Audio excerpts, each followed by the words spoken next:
श्री राम जय जय राम।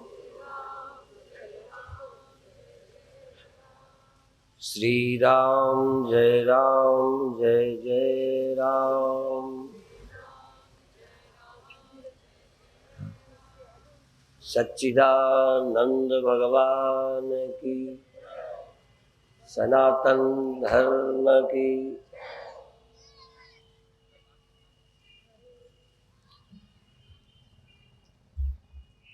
यदि आप न होते तो क्या होता?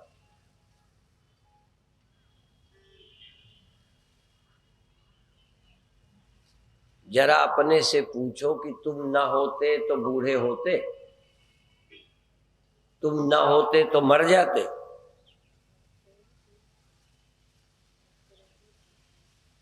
तुम्हारा होना समस्या है। ऐसा है जैसे तुम्हारा शरीर तैसे हमारा, जैसे तुम्हारी इंद्रियां तैसे हमारी, जैसे तुम्हारी भूख प्यास तैसे ही हमारी, जैसे तुम्हें नींद तैसे हमें, सब कुछ एक जैसा है। ऐसे ही बुद्ध का था, ऐसे ही महावीर का था, ऐसे ही कृष्ण भगवान का था। भगवान कृष्ण को भूख लगती थी, सोते थे। राम भगवान सोते थे, सुबह उठते थे मुर्गे की आवाज के साथ। सब कुछ ऐसे ही होता। फिर ये मुक्त क्या चीज है? ये सुखी क्यों है और हम क्यों नहीं है? उनके साथ प्रकृति ने कोई रियायत की है? भगवान बुद्ध को हमारी तरह बुढ़ापा नहीं आता, हमारी तरह भूख नहीं लगती, हमारी तुम्हारी तरह साधु महात्मा बूढ़े नहीं होते। फिर वो सुखी क्यों है? और यदि नहीं है तो इनके पीछे लगे क्यों? यदि कुछ इनको लाभ नहीं मिला तो तुम काहे टाइम बर्बाद करते हो उनके पीछे लगकर? और यदि कुछ लाभ हुआ है तो तुम्हारी तरह सब होते हुए उन्हें क्या लाभ हो गया है, उसका कोई अनुमान है? भाई तुम्हारे घर कोई मरता है, गड़बड़ होती है, बुढ़ापा होता है तो तुम दुखी हो। साधुओं के न गुरु मरे, न गुरु भाई मरे, न बूढ़े हो, न आश्रम में गड़बड़ हो, न चोरी हो आश्रम में, क्या नहीं होता? और क्या उनको हो गया है? दिमाग खराब हो गया है या ठीक हो गया है जो मस्त है? और तुम्हारा दिमाग क्यों ऐसा नहीं बन पाया कि तुम भी मस्त रहो? लोग मस्ती के लिए पीते हैं, हाँ, नशा करते हैं कि थोड़ा दिमाग में टेंशन ना आए। कानपुर में एक भार्गव थे, वो पिए रहते थे, थोड़ी हल्की होती थी तो फिर पीते थे और हमसे कहते थे आशीर्वाद दो हमें शांति मिले। हमने कहा पीने के बाद भी नहीं मिली, अब करें तो क्या करें? कई ट्रैक्टर पी गए, जमीनें पी गए, पत्नी के गहने पी गए, फिर भी चैन नहीं मिली। अब देश पी जाओ। ये चैन क्या चीज है? सिर्फ तुम्हारे दिमागी खुराफात है या और कोई चीज है? चैन, बेचैनी। और किसी ने अपने दिमाग के सिवा ठीक क्या किया है? बुद्ध ने दिमाग ठीक किया अपना, महावीर ने दिमाग ठीक किया अपना, और तुम सास का ठीक करना चाहते हो, कोई बहू का ठीक करना चाहता है, कोई भाई को, अपना कोई दिमाग नहीं ठीक करना चाहता। क्या कमाल है! सब औरों का ही खराब है, तुम ही एक स्पेशल, सब ठीक ठाक पैदा हुए। कौन सा दिन होगा जब तुम्हें ये समझ में आएगा कि अपना ही मन हमें दुखी किए है? मन एव मनुष्याणाम कारणम बंध मोक्षयो। जो मन चंगा, आगे तुम बोलो। हाँ, सब याद है, अब हम सुनावें तो क्या सुनावें? जो हमें कहना है तुम्हें मालूम है, पर मन तुम्हारा चंगा, नहीं तो कठौती में गंगा न होती। जितम जगत केन मनोहिए, जगत पर विजय किसने पाली, जगत किसने जीत लिया। जैसे दुश्मन जीत लिया जाए फिर तुम्हारा नहीं बिगाड़ता, यही ना मतलब। जीतने का क्या मतलब है? मन जीत लिया तो जगत जीत लिया, अर्थात फिर जगत परेशान नहीं करता, जगत दुश्मन नहीं रह जाता। जिसका मन मित्र हो गया उसका संसार मित्र हो जाता है। इसीलिए जानते हो, बड़ा विचित्र शब्द है, क्या अर्थ होता है मैं नहीं जानता, पर तुम अपने शत्रु को एक शब्द बोलते हो दुश्मन। प्रपरा अपसम अनुभव निस्निर दुस दुर, ये उपसर्ग है। तो दुशासन, दुख और दुश्मन, दुर्योधन, तो दुश्मन दो शब्द हैं। बुरा मन, दुश्मन माने किसका? उसका कि तुम्हारा? भाई हम पढ़े नहीं हैं, थोड़ा सा पूछते हैं। दुश्मन, आपका बुरा मन ही है शत्रु, यही दुखी किए है। और सब कुछ तुम्हारे मन के हो भी जाए पर मन ही तुम्हारे मन का नहीं है। मन है ना तुम्हारे मन का, पत्नी मन की नहीं है, लड़का मन का नहीं है, देश मन का नहीं है, नेता मन के नहीं है, सब कुछ खराब है, मन का नहीं है। मन तुम्हारे मन का है, जैसा तुम चाहते हो तैसे ही मन है। लो, और जब तुम्हारा मन और तुम्हारी इंद्रियां तुम्हारी नहीं है, तभी तो एक कहावत है, घर की नारी को कहे तन की नारी नाई। घर की स्त्री क्या आपकी होगी, ये शरीर में चलने वाली नारी आपकी कहे पे नहीं है। इसी अर्थ में इंद्रियां ही हमारे मन की और मन ही हमारे अनुकूल नहीं है। यदि मन मेरे अनुकूल होता तब दुखी न होता। मन प्रतिकूल है, वो दुखी होकर मुझे दुख देता है। आपको कौन दुख देता है? और सबसे ज्यादा देखो, आदमी अपने मन अपने तन से दुखी है, फिर उसके बाद घर वालों से दुखी है। आप कभी जब शिकायत लेके हमारे पास आते हो तो अपने घर की कि पड़ोसी की? देख लो भाई, कई पत्नी से दुखी, कई पति से दुखी, कई बेटे से, कई बाप से, कई नौकर से। दूसरे के नौकर से तुम परेशान हो कि अपने नौकर से? जो कोई परेशान करता है अपने ही। और तुम अपने देह के मरने से दुखी हो कि दूसरे के देह के मरने से? डर किसका ज्यादा? अपने। तुम दूसरे के बूढ़े होने से भी परेशान होगे, पर तुम्हें अपना बुढ़ापा क्या अच्छा लगता है? और इसका कोई उपाय है क्या? और यदि उपाय नहीं है तो मजबूरी का नाम महात्मा गांधी। जब कोई उपाय नहीं है तो अपने मन को ही तो समझाओगे, करोगे क्या? और अपन चाहते हैं मन का सब कुछ हो जाए, मन ऐसा ही बना रहे। मन का सब कुछ हो, मन की पत्नी हो, मन का बेटा हो, मन का बाप हो, मन की नौकरी हो, मन के नेता हो, सब कुछ मन का हो, बस मन हमारे मन का ना हो। और समस्या है मन की। मन समस्या है और मन ही समाधान।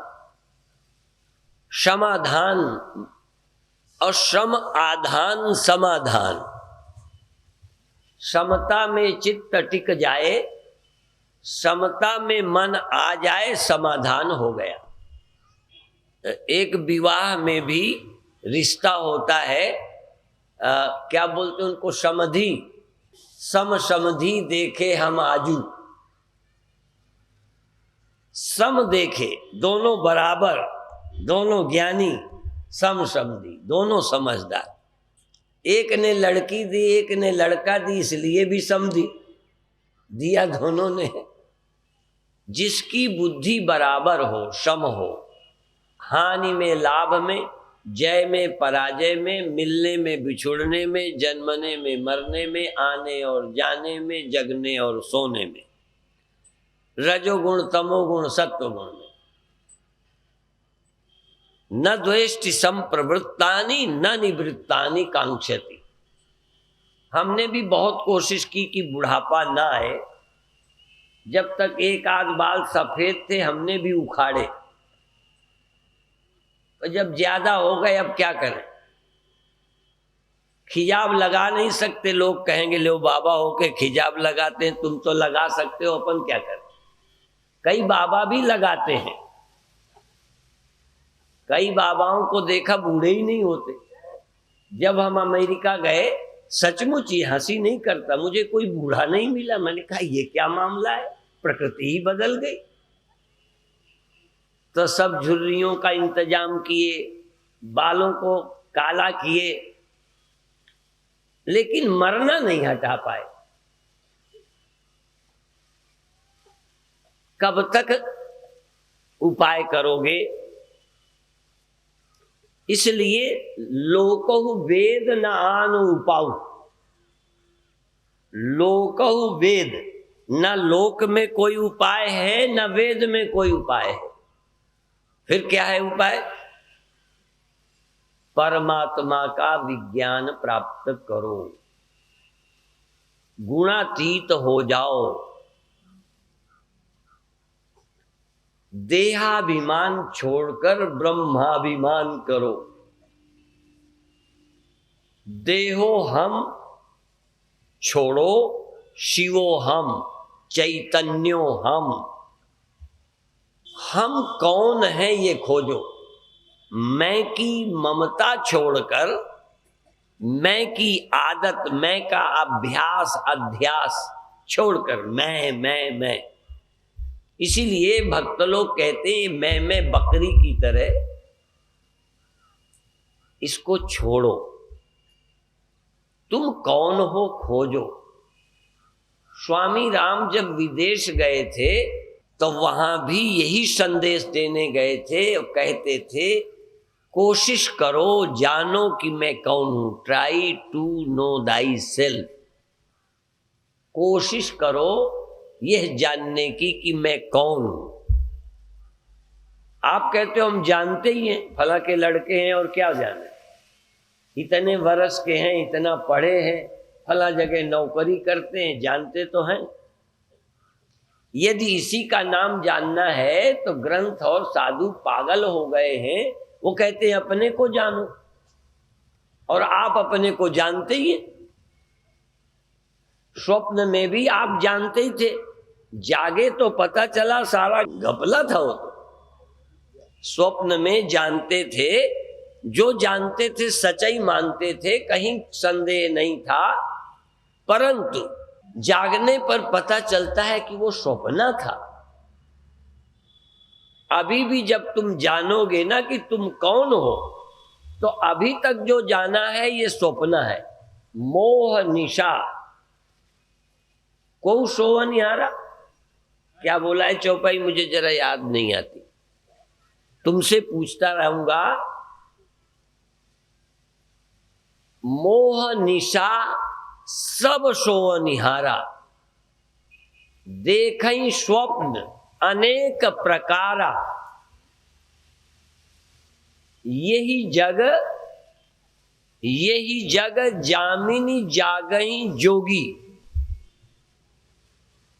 आहा,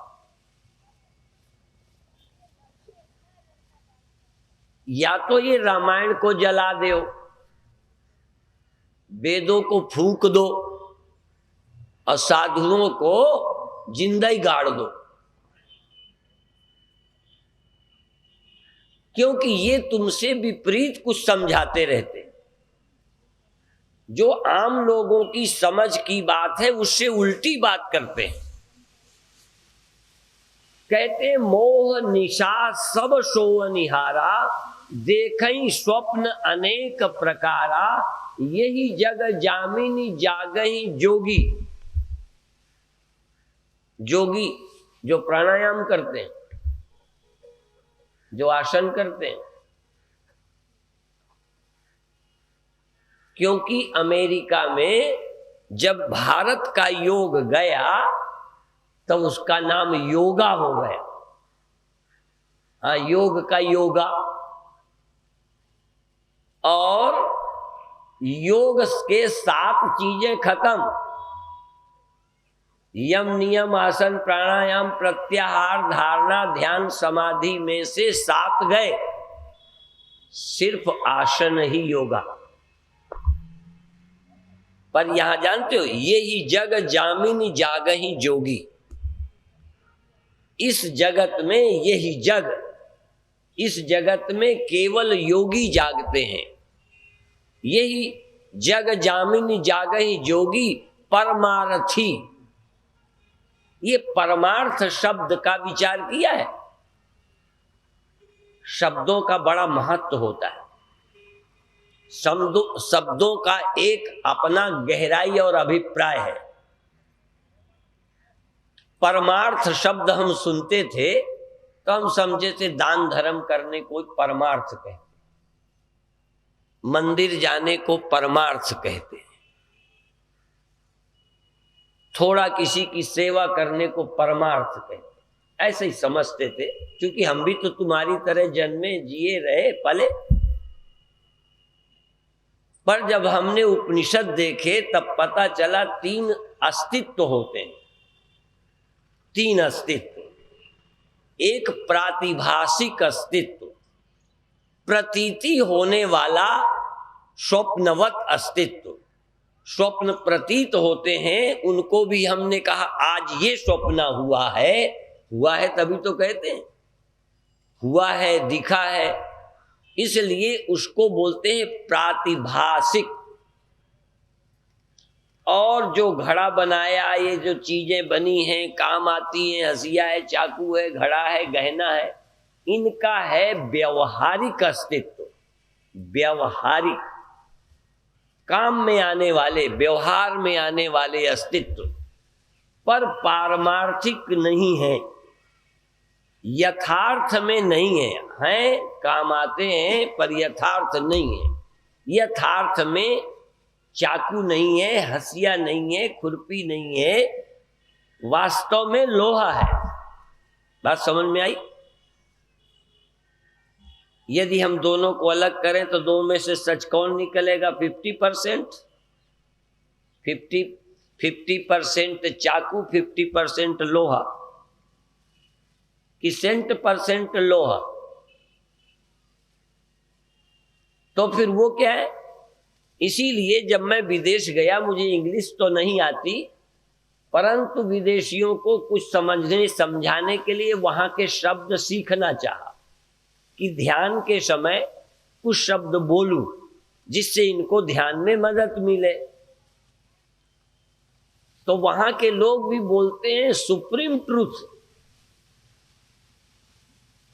ये बिल्कुल पारमार्थिक शब्द का ही दूसरा ढंग है, दूसरे शब्द हैं। सुप्रीम ट्रूथ, इसका मतलब ट्रूथ भी होता है, सुप्रीम ट्रूथ भी होता है। और इसी को फिर राम दशरथ के पुत्र हैं, राम सोते जगते हैं, और राम के लिए एक और शब्द है, राम सच्चिदानंद दिनेशा, तहां नहीं मोह निशा लवलेशा। राम ब्रह्म परमार्थ रूपा। राम परमार्थ से ब्रह्म है, व्यवहार में दशरथ के लड़के हैं, पैदा हुए हैं, जगते हैं, सुबह उठते माता पिता को प्रणाम करते हैं। ऐसा नहीं कि ये गप है। अयोध्या में भगवान राम का जन्म हुआ किसके पेट से? बोलो।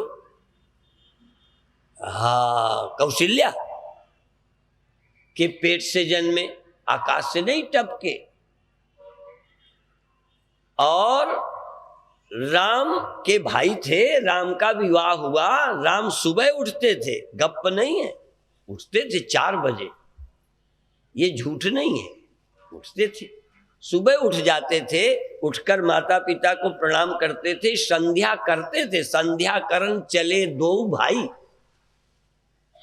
राम को तो संध्या की जरूरत थी, जो अवतारी पुरुष हैं, ब्रह्मज्ञानी हैं। अपन लोगों को अवतारों के भी ऊपर है, क्या जरूरत संध्या की? तो राम संध्या करते हैं। राम गुरु के पास रहकर कुछ पढ़ते हैं। वशिष्ठ जी से पढ़ा। योग वासिष्ठ एक ग्रंथ है, योग वासिष्ठ। वशिष्ठ जी के द्वारा राम को जो सुनाया गया, उस ग्रंथ का नाम है योग वासिष्ठ। वशिष्ठ जी द्वारा सुनाया गया योग वासिष्ठ। भगवान राम योग वासिष्ठ सुनते हैं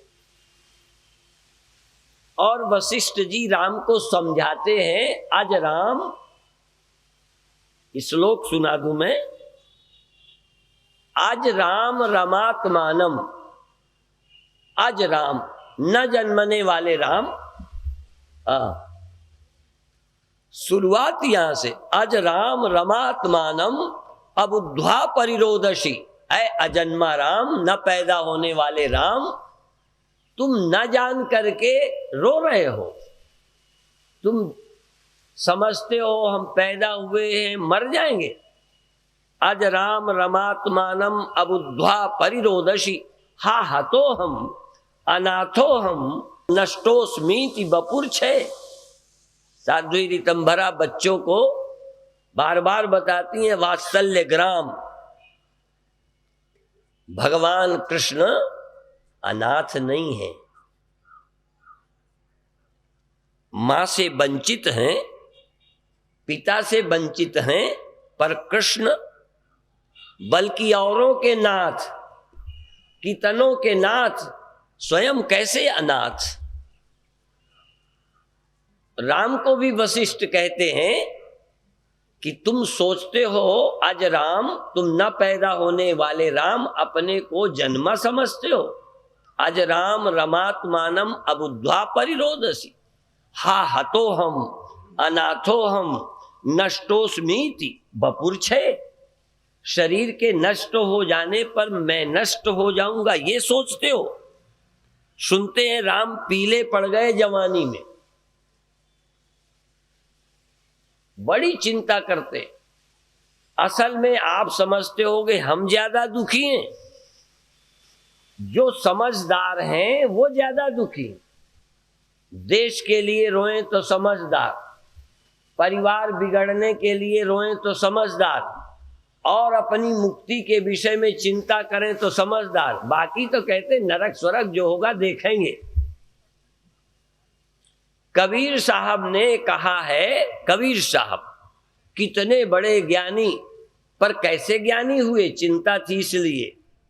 कबीर साहब क्या गजब की बात कहते हैं। सुखिया सब संसार, तुम दुखी कहते हो, संत कहते तुम ही मस्त हो। तुम 8 बजे तक सो, 7 बजे तक सो, बाबा 3 ही बजे जग जाए।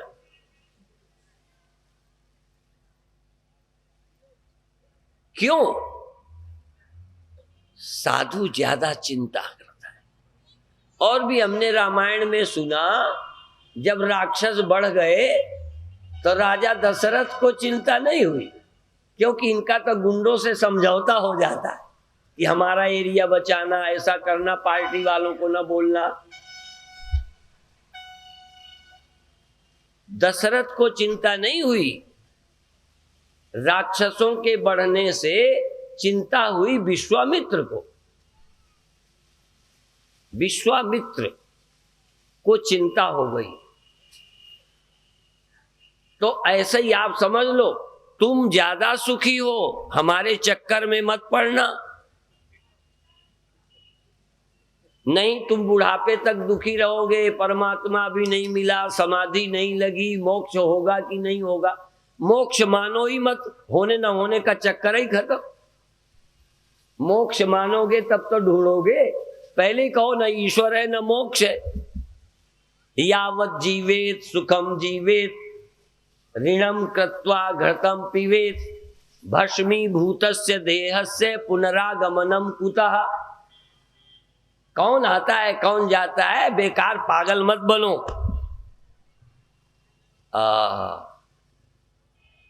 तो कबीर साहब क्या कहते हैं, सुखिया सब संसार। अभी तक अपन सुनते थे दुखिया सब संसार। कल स्वामी जगत प्रकाश जी शायद सुना रहे थे, सारा संसार दुखी है, सुख सोई सुखी जो नाम आधार, बाकी सब दुखी हैं। और कबीर साहब उल्टा कहते हैं, वो कहते सुखिया सब संसार, खावे और सोवे, पिए और सोवे, सब कुछ खावे, टांग पर आकर सोवे। कहाँ नरक, कहाँ स्वर्ग, कहाँ अगला जन्म, कहाँ पाप, कहाँ पुण्य। मौज से रहो। यावत जीवेत सुखम जीवेत ऋणम कृत्वा। अब तो सुविधाएं भी हैं, ऋण वापस मत करो। पहले तो ऋण देने वाला यदि बाप ने लिया है तो बेटा गया करता था, ढोल बजा के करता था कि मेरे परिवार का कोई कर्ज हो तो मैं दूंगा, और दे करके गया करता था, गई भोज करता था। माने तीर्थ यात्रा करने का मतलब पहला मोक्ष मेरा कि मेरे परिवार का अब कोई कर्जदार नहीं है। अब तो देश के देश कर्जदार होते, तुम अपने आप कर्ज के अंदर हो। जब बाप कर्जी है तब बेटा कैसे बच जाएगा। जब सरकारें विदेश के कर्ज में डूबी हैं तो तुम धनवान किस बात के। बाप का करोड़ों कर्ज लिए बैठा है, बेटा कहे 100 रुपया जेब में डाले कि मैं बहुत। तो यावत जीवेत सुखम जीवेत ऋणम कृत्वा घृतम पीवेत। फिर भी भारत का श्लोक है, यदि विदेशी लिखते तो कहते सुराम पीवेत, ऋणम कृत्वा घृतम पीवेत। बहुत हिम्मत जुटाएगा भारत का तो कहेगा घी पियो, दूध पियो, और कोई होता तो कहते शराब पियो। ऋणम कृत्वा घृतम पीवेत, भस्मीभूतस्य देहस्य पुनरागमनम कुतः। कहाँ आना जाना चिंता काहे की। जो पाप मानते हैं वो ज्यादा दुखी हैं, जो पाप मानते ही नहीं उनको लगेगा क्या। एक बार गांधी जी ने एक बात कही, किसी ने पूछा भूत होते हैं? भूत होते हैं, गांधी जी से पूछा। अब ये झूठ तो बोल नहीं सकते थे, कल्पना के आधार पर नहीं बोले, अपने अनुभव के आधार पर कहते हैं कि भूत मानने वालों को भूत लग तक जाते हैं, डर तक जाते हैं, मर तक जाते हैं, और जो नहीं मानते उनका कोई भूत ने आज तक बिगाड़ा नहीं। बात समझ में आई। इसलिए न मानने में, भूत न मानने में मुझे फायदा दिखता है, मानने में नुकसान है। बाकी होते हैं कि नहीं होते, मैंने भी पूरी जांच अभी नहीं की है। कौन बहस में पड़े, कोई कहेगा हमने तो देखा है। एक बार हम भी रात को डर गए, कभी इधर आग जले, कभी इधर जले, कभी इधर जले, कभी इधर जले। एक महात्मा कहने लगे आप तो कल चले जाओगे, इसकी जांच होनी चाहिए, मुझे यहीं जंगल में रहना है, कल भूत न खा जाए, इसलिए पक्का होना चाहिए। और पक्का हुआ, जानकारी मिली, तो ये लगा कि मछली पकड़ने वाले कभी इधर आग जलाएं, कभी मशाल लेकर इधर जाएं, कभी नीचे उतर जाएं, तो दिखाई देना बंद हो, ऊंचाई में आए तो मशाल दिखे लगे, जल गई। अब नीचे जाए बुझ गई। था कुछ भी नहीं, पर बड़ा उपद्रव हो गया। तो अपन ने जांच पड़ताल की तो बोले हम मछली पकड़ने वाले हैं, भूत वूत नहीं है। तो गांधी जी ने ये कहा, ऐसे ही बताएं, जो जन्म मरण मानते हैं, पाप पुण्य मानते हैं, उन्हें पाप होने के बाद डर लगता है, ग्रंथि है। कई डरते हैं, पी लेना तो मुंह दिखाए नहीं, लगे किसी को पता ना चल जाए। और कोई जो पी के ही बारात में नाचते हैं, अब उन्हें क्या डर है? फर्क समझ लें। पहले गलती करने वाला डरता था, शर्मिंदा होता था। अब चूंकि पाप पुण्य की धारणा ही खत्म होती जा रही है, इसलिए लोग मनमानी करने वाले, बलात्कारी, अत्याचारी सिर तान के चलते, छाती तान के चलते। फर्क है। पहले आदमी गलती करके हिम्मत नहीं करता था कि आंख उठा के देखे, शर्मिंदा होता था। तो यावत जीवेत सुखम जीवेत ऋणम कृत्वा घृतम पीवेत भस्मीभूतस्य देहस्य पुनरागमनम कुतः। इसलिए कबीर साहब कहते हैं कि दुनिया बहुत मस्त है, सुखिया सब संसार, खावे और सोवे, निश्चिंत होके सोते हैं, और भले आदमी रोते हैं। दुखिया दास कबीर, सुखिया सब संसार, खावे और सोवे। देखो मेरा बनाया नहीं है। दुखिया दास कबीर, जागे और रोवे। रोते हैं भले लोग।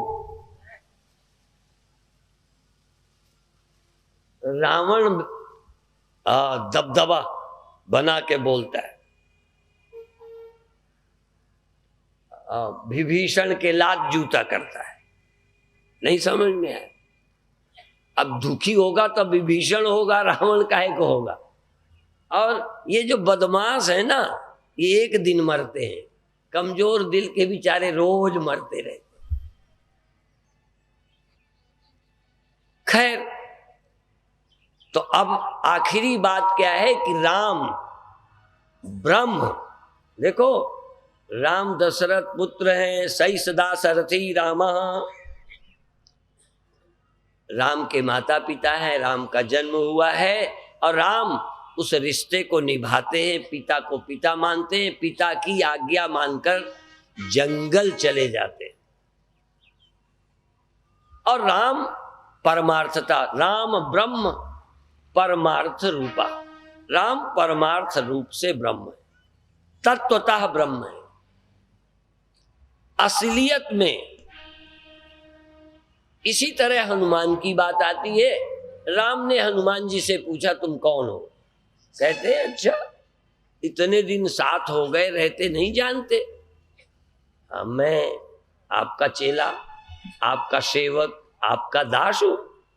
देह दृष्टिया तु दासो हम, जीव दृष्टिया तु तदंशकः, वस्तुतस्तु त्वमेवाहम् इति मे निश्चिता मति। एक तो ये है जो आपका, आप आज्ञा करो, आपका सेवक हूं मैं, जो कहोगे करूंगा। तीन दृष्टियां हैं हनुमान जी के पास। देह दृष्टि भी है, जीव दृष्टि भी है, तत्व दृष्टि भी है। 3 आंखें सुनिए ना, शिव जी के 3 आंखें। हमारे यहाँ हर एक ज्ञानी के 3 आंख होती है, भौतिक शारीरिक दृष्टि, जीव दृष्टि और तत्व दृष्टि। और तत्व दृष्टि से काम क्रोध लोभ खत्म हो। जब शिवती शर नयन उघारा, चितवत काम भयो जरी छारा। तीसरी आंख खुली, ब्रह्म दृष्टि। खुलती नहीं, बड़ा मुश्किल है, सत्य है ब्रह्म, पर घड़े को घड़ी नजर आती, मिट्टी नजर नहीं आवे। मिट्टी मिट्टी है तो क्या दुश्मन, क्या शत्रु, क्या मित्र, क्या स्त्री, क्या पुरुष, क्या छोटा, क्या बड़ा, एक सत्य है।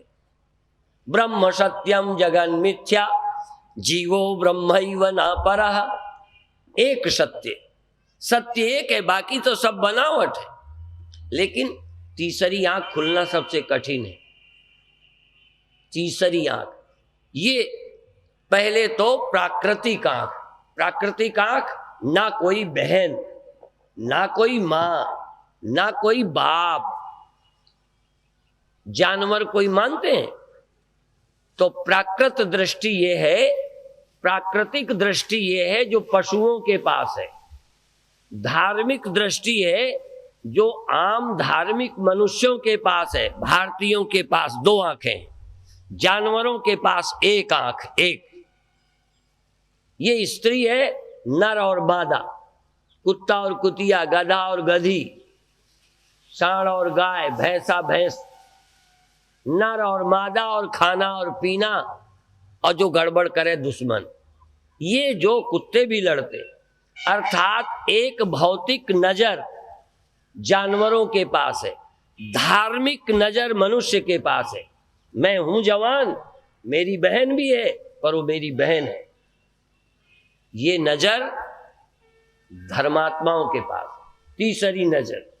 और चौथी नजर ब्रह्म सत्यम जगन मिथ्या, ये केवल शिव के पास, ज्ञानियों के पास, योगियों के पास है, और कोई वास्तविक नहीं है।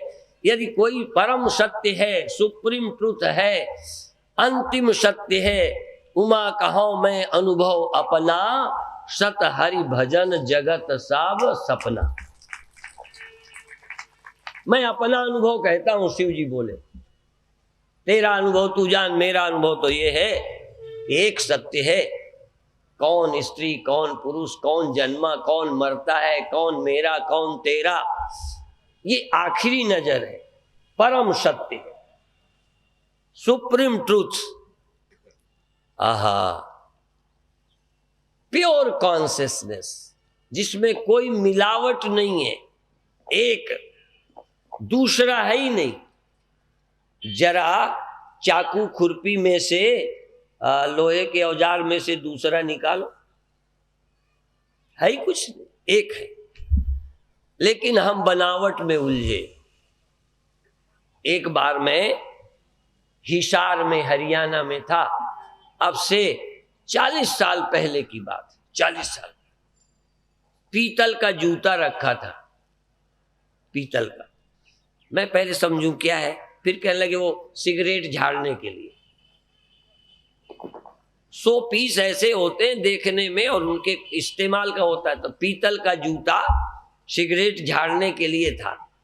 तब मुझे लगा यदि जूते की तरह का पीतल की कोई कटोरी जूते की तरह बना दी जाए, उसमें दाल परोस दी जाए, सब्जी खाने को दिया जाए। अब देखो पीतल है, पर बनावट का इतना प्रभाव है कि आपको अपमान लगेगा। और ये अखबारों में जो चित्र आते हैं, रंगाई तो हैं, पर उसमें कोई कौन होती हैं वो पता नहीं। अब वो सब लगती हैं, पहचानी जाती हैं, और है रंग।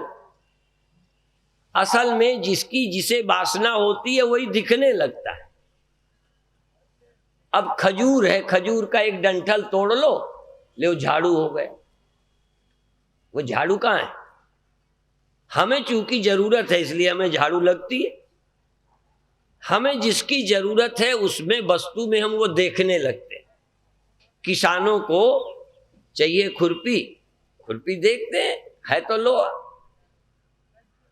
जाकी रही भावना जैसी, प्रभु मूर्ति देखी तिन, देखते हैं।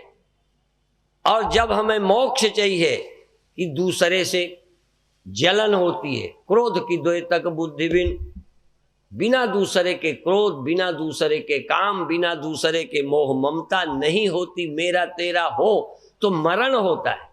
जहां एक है वहां कौन मरेगा, कौन जन्मेगा? उस एक की दृष्टि जगाने के लिए उपनिषद, गीता, तत्व दृष्टि, और वो केवल मोक्ष के लिए है, निर्विकारता के लिए है, छाती को ठंडी करने के लिए, द्वैत हर्ष और विषाद के लिए। दूसरा देखोगे या तो खुश होगे या जलोगे। दूसरा देखकर या तो ईर्ष्या होएगी या खुश होएगा। अच्छा, हम देखो ऊपर बैठे, तुम्हें जलन तो नहीं हो रही? सही बता दो, नहीं जलन है ना? अच्छा, तुम्हारी पड़ोसन जिससे तुम्हारी चलती है उसको मंच में बिठा दे, पड़ोसी को, या दूसरी पार्टी वाले को बिठा देते हैं, तो बड़ा बन गया, फलाना हो गया। देखो, दूसरे से या तो आप जलने लगते हो या खुश होने लगते हो। जहां दूसरा नहीं है तहां हर्ष और विषाद नहीं, जय और पराजय नहीं, हानि और लाभ नहीं, जन्म और मृत्यु नहीं, सब बराबर हो जाते। गीता का एक श्लोक कहकर समाप्त करते हैं। इहैव तैर्जिता सर्गो, इहैव सीतापुर में ही, हाँ यूपी में ही, इहैव हिंदुस्तान में ही, इसी धरती में इसी शरीर के रहते। इहैव तैर्जिता सर्गो येषां साम्ये स्थितं मनः निर्दोषम ही समम ब्रह्म तस्मात् ब्रह्मणि ते स्थिता। यहां ही उसको, जिसका मन समता में स्थित हो गया, सम, उसने ब्रह्म पा लिया। वह घड़ा जो मरने और जन्मने की कल्पना दोनों बराबर लगती हैं, घड़ा हो या ना हो, जिसको बराबर लगती हैं समझ लो वो मिट्टी को पा गया, वो मिट्टी हो गया। मिट्टी हो गए की पहचान, तुम ब्रह्म हो गए, तुम्हें ब्रह्म प्राप्त हो गया, इसकी पहचान क्या है? इसीलिए पहले ब्रह्मज्ञानी को लोग मारते थे, गाली देते थे, देखते थे कि कितने पानी में है, टटोलते थे कितने पानी में है। ऐसे ही नहीं है। माने घड़ा यदि कहता है मैं मिट्टी हूं, तो पहचान क्या है कि घड़ा रहे या न रहे, उसका क्या बिगड़ना है? कोई मरे कोई जीवे, कबीरा घोर बतासा पीवे। किस किस को याद करिए, किस किस को रोइए, आराम बड़ी चीज है, मुंह ढक के सोइए, चैन में रहिए। क्या बिगड़ेगा तेरा? तू है कौन? सारे दुखों से मुक्त होना है तो ब्रह्म ज्ञान। अब ब्रह्म ज्ञान का अधिकारी कौन है नहीं है वो अलग विषय है। तो भगवान ने कहा यही तैर्जिता सर्गो येषां साम्ये स्थितम मनः, जिसका मन समता में, साम्य में स्थित है। कहन फिर निर्दोषम ही समम ब्रह्म, चूंकि सम ब्रह्म है, सब में सम ब्रह्म है, सब में ब्रह्म बराबर है। अच्छा, किसी घड़े में, चकोरे में मिट्टी कितने परसेंट रहती? चकोरे में 1%, घड़े में बोलो 50%, और मटके में 99% है। ओ, बड़े में भी उतनी, जितना आकार उतनी वो %% मिट्टी रहती है। बात समझ में आई? चींटी में, मनुष्य में, हाथी में, सब में ब्रह्म ही अकेला है जो सब में सम रहता है, और कुछ भी बने मिटे ब्रह्म ज्यों का त्यों रहता है। जो ब्रह्म को जान जाता है वो अपने को सब में देखता है। योमाम, भगवान ने कहा जो मुझे जानती, योमाम पश्यति सर्वत्र सर्वम च मयि पश्यति तस्याहम न प्रणश्यामि सच में न प्रणश्यति। अच्छा, भगवान को सब में कैसे देखोगे? है कोई तरीका? हम भी ये शुरू में पढ़ते थे तो सबसे पहले हमने एक पुस्तक पढ़ी, ब्रह्मचर्य ही जीवन है। हम भी उसी बचपन से, जवानी से गुजरे। तो पुरुष को स्त्री प्रिय लगती है, स्वाभाविक है, इसमें कोई अंधेर तो है नहीं। तो हमने पढ़ा ब्रह्मचर्य ही जीवन है, ब्रह्मचर्य ही जीवन है, doctor Shivanand, divine life society, उनकी पुस्तक पढ़ी कि जब आपको किसी स्त्री को देखकर मन में विकार हो तो आंख बंद करके अपने मन में अपनी मां को देखो, मां की शक्ल। अब जब मन में मां की शक्ल आएगी उतनी देर आप ही मन ठीक हो जाए। न ला पाओ अलग है, क्योंकि जो देखोगे वैसे ही मन में वाइब्रेशन, ऑब्जेक्ट के अनुसार मेरे अंदर वाइब्रेशन उठते हैं। सामने कौन है? बहन है कि माँ है कि चाची है कि नानी है, कौन है? मैं तुम्हारे सामने संत हूं तो तुम्हें ईर्ष्या नहीं हो रही, जलन नहीं हो रही? नहीं कहते, मंच में बैठ के बड़ी बड़ी बातें कर। सामने जिसे तुम देखते हो वैसे ही तुम्हारा मन हो जाता है। मन का और विषय का बड़ा गहरा संबंध है। जो तुम देखोगे वैसे ही तुम्हारे अंदर उसका इंप्रेशन पड़ने लग जाएगा। इसीलिए हम कहते भगवान का ध्यान करो, राम भगवान, कृष्ण भगवान, शिव भगवान का ध्यान करो। जब उनके चित्र, उनकी शकल तुम्हारे मन में आएगी तो भक्ति आ जाएगी, प्रार्थना आ जाएगी। और जब अलग जाओगे तो असंग हो जाओगे। 3 चीजें हम बोला करते हैं, अच्छा प्रभाव, बुरा प्रभाव और अप्रभाव। बुरा संग, अच्छा संग और असंग। असंग आत्मा में जाके होते हैं, असंगो नहीं सज्जते। बुरा देखोगे तो बुरा प्रभाव पड़ेगा, अच्छा देखोगे तो अच्छा प्रभाव पड़ेगा। बाद में जो हो सो हो। मान लो तुमको मैं संत लगता हूं तो तुम्हारे मन को अच्छा लगेगा कि बुरा? और मान लो हमको जानते हो राम जन्मभूमि वाले हैं, और मान लो तुम्हारी कोई दूसरी पार्टी है, तो ये बाबा है, ये तो राजनैतिक लोग हैं। नहीं समझ में? तुम्हें ऐसे ही लगेगा। ये लगना जो है तुम्हारी धारणा पर बहुत कुछ निर्भर है। इसलिए तुम्हें क्या दिखने लगता है, जो देखते हो, और जो देखते हो वही सही तुम्हारे अंदर चला जाता है। जब राम देखोगे, जब आदमी देखेगा सिया राम मैं सब जग जानी, करऊं प्रणाम जोरी जुग पानी, जब ये चौपाई बोलोगे और हाथ जोड़ोगे उस समय तुम्हारे मन में क्रोध होएगा, काम होगा, ईर्ष्या होगी? नहीं। इसीलिए इनके बोलने का, पढ़ने का भी बड़ा महत्व है। जब ऐसी चौपाई बोलते हैं बड़ी अच्छी लगती है। कभी हमने ध्यान में बैठे बैठे तीर्थ में चले गए, वहां हमने दर्शन किया, बड़ा अच्छा मन हो गया। एक बार ट्रेन में बैठे शताब्दी में हमने मंदिर को, गुरुद्वारे को नमस्कार किया, ऐसे हाथ जोड़कर और ऐसे सीट पे टिके। 1.5 घंटे तक प्रणाम का आनंद मिलता रहा। जो आप अपने मन में लाएंगे तो ये हो गया अच्छा प्रभाव। अब बुरे लोगों का लड़ाई हुई, दुश्मन है, फलाना है, जिनसे उनकी याद करोगे तो एक माता बोली, हाँ तुम एक माता की बात बता दें, हाँ झूठ नहीं है। वो माता बोली, अपनी नंद के पास बैठी थी, ये सच्ची घटना है। नंद थी और वो भाभी थी। कहने लगे स्वामी जी मैं छिपाती नहीं हूं दिल की बात, ये जब 30 साल पहले मैं इस घर आई थी, इनके कारण मैंने बड़ा नरक झेला है। नंद के कारण बहुत मेरे को नरक काटना पड़ा, और इनके कारण अब इनकी कोई नहीं चलती, अब इनको कोई नहीं पूछता, अब ये मेरा कुछ नहीं बिगाड़ सकती। फिर भी 30 साल पहले की बात याद आती है तो छाती जलने लगती। 30 साल पहले की बात, छाती अभी जलने लगती।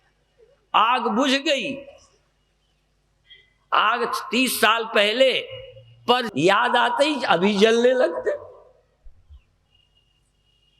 मैं कभी कभी कहा करता हूं, जल में कंकड़ डालो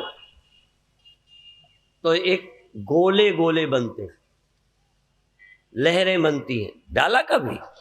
डाला। अब वो धीरे धीरे बंद हो जाएंगी, फिर दोबारा नहीं पड़ सकती। दोबारा कंकड़ नया डालेंगे तो पड़ेंगी, अपने आप नहीं। पर हमारे हृदय की झील में 30 साल पहले जो पत्थर फेंका था, अब नया नहीं फेंका, याद आ जाए तो उतनी ही तेज लहरें चल पड़ती हैं। हाँ, लोग कहते हैं इसकी शक्ल देखते ही मेरे को आग लग जाती। एक माता कहती थी, मेरा हृदय टूटा ही नहीं है, चूर चूर हो गया। कई माताओं का हृदय चूर चूर हो गया। अब कौन जोड़े, कांच का तो है। आहा, कौन ऐसा व्यक्ति जो अपने दिल को पहले तो टूटने न दे, टूट जाए तो तुरंत जुड़ जाए। रहीम जी ने कहा है कि रहीमन धागा प्रेम का, प्रेम का मत तोड़ो चटकाए, टूटे से जुड़ी है नहीं, जुड़े गांठ पड़ जाए।